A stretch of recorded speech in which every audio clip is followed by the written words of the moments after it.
Welcome to dotcom builders. In this video, I will share with you how to remove the manual payment method in Hostinger website builder. Without any further ado, let's start this tutorial. First, log into your Hostinger account, then go to websites, and next to the website you want to remove the payment method on, click on this manage store button to go straight to the store management area where you can remove the manual payment method.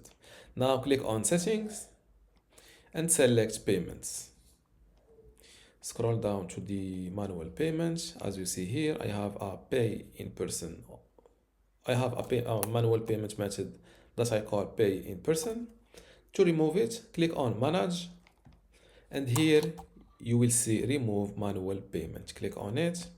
A new window pops up. After you remove the manual payment method, your customers will not be able to use this payment method at checkout. Yes, I understand.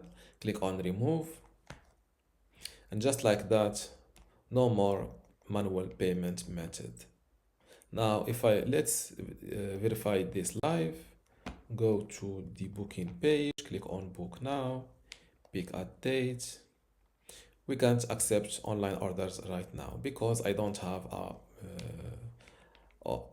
at least one payment method, and the last one was this manual payment. And this is how to remove the manual payment method in Hostinger website builder. If you still have a question, leave it in the comments below, and don't forget to give this video a like. Thank you.